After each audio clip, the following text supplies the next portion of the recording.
माध्यम से विभिन्न कार्यक्रमों में, विभिन्न योजनाओं में श्रेष्ठ कार्य करने वाली हमारी बहनों को आज मंच पे सम्मानित किया गया। मैं उनके उज्जवल भविष्य की कामना करती हूँ और उम्मीद करूंगी कि जिस मेहनत के साथ में इस विभाग को पिछले 4.5 साल में आगे ले जाने में आप लोगों ने हमारा साथ दिया, मैं समझती हूँ राजस्थान आज जो स्वस्थ है, कोरोना जैसी महामारी हमारे बीच में आई, एक ऐसी महामारी जिसने देश और दुनिया को हिला के रख दिया, परिवार के परिवार परेशान हो गए।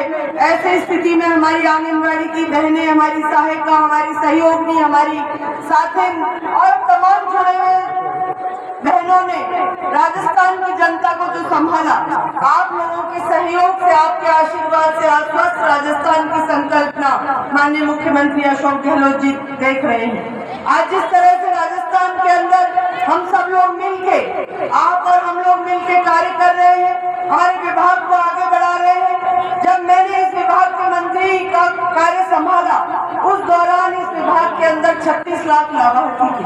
आज कलेक्टर साहब मुझे बताते हुए खुशी है कि राजस्थान की इन बहनों के प्रयासों से और हर स्कीम को ढंग से इम्प्लीमेंट करने की वजह से हमारे 4 साल में लाभार्थी 36 लाख से 48 लाख से ज्यादा हो चुके हैं। लगभग 12 लाख से ज्यादा लाभार्थी 4 साल के अंदर बढ़े हैं। ये कहीं न कहीं हमारी बहनों के समर्पण की भावना से कार्य करने की वजह से हुए। आज राजस्थान की सरकार माननीय अशोक गहलोत जी के नेतृत्व में निरंतर राजस्थान की प्रगति और तरक्की के लिए कार्य कर रही है। विभिन्न योजनाएं लेकर आए, प्रधानमंत्री मातृ वंदन योजना के माध्यम से लाभान्वित किया गया प्रथम संतान में, लेकिन जब ये लगा कि दूसरी संतान के समय पहली संतान अगर किसी महिला के बेटा हो गया तो दूसरी संतान के समय उस महिला का ध्यान नहीं दिया जाता। गरीब परिवारों में ये सोचा जाता है कि लड़का तो हो ही गया, अब दूसरी संतान कुछ भी हो हमें कोई फर्क नहीं पड़ता। इन सब चीजों को देखते हुए दूसरी संतान को इंदिरा गांधी मातृत्व पोषण योजना के हिसाब से 6,000 और 8,000 की राशि राजस्थान सरकार के माध्यम से दी जा रही है। ये हमारी जच्चा और बच्चा को स्वस्थ रखने का एक बहुत महत्वपूर्ण प्रोग्राम राजस्थान सरकार द्वारा किया जाए। साथियों, आप सब लोगों की मांग थी कि जब हम रिटायर होते हैं तो हमें कुछ नहीं मिलता। हमने मुख्यमंत्री जी से बात की और आज मुझे खुशी है कि हमारी बहनों के रिटायरमेंट के समय 2 और 3 लाख रुपए एक मुश्त आप लोगों को रिटायरमेंट के साथ में मिलेंगे अपने घर ले जाने के लिए।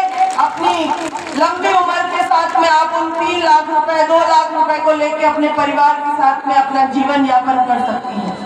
आपके मानदेय की बात चली, मैं हर बार आपकी वकील बन के काम करती रही और मुख्यमंत्री जी ने पहले 10%, फिर 15%, फिर 20%, 45% मानदेय हम लोगों ने पिछले 3 साल में बढ़ाया।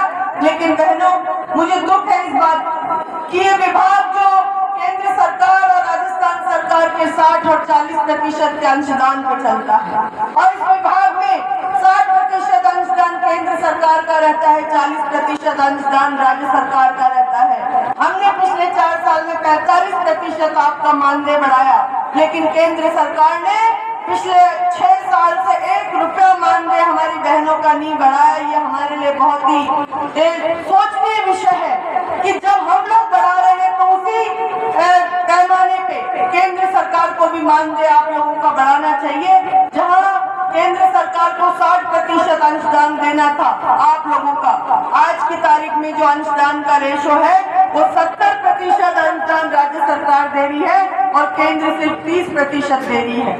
मैं इस मंच के माध्यम से केंद्र सरकार को कहना चाहूंगी, मैंने बहुत बार पत्र लिखे हैं, मैं आपको आश्वासन देना चाहती हूँ इस बात का कि आपकी बहन हूँ, आपके साथ की बेटी हूँ। मैंने आप लोगों के लिए बहुत प्रयास किए, केंद्र सरकार को लगातार मैंने पत्र लिखा कि जिस तरह से हम लोग आप लोगों का मानदेय बढ़ा रहे हैं, राज्य सरकारें बढ़ा रही है, आप लोग भी मानदेय बढ़ाइए। लेकिन भारत सरकार ने 1 रुपया भी मानदेय हमारा नहीं बढ़ाया। आप लोगों को ये हमेशा याद रखना चाहिए कि मुख्यमंत्री अशोक गहलोत जी ने आपकी मानदेय के अंदर वृद्धि की, लेकिन भारत सरकार ने कोई वृद्धि नहीं की। हमने जो 2-3 लाख रुपया आपके लिए अपने स्लैब के हिसाब से किया है वो भी राज्य सरकार का अंश है। और अभी इसी बजट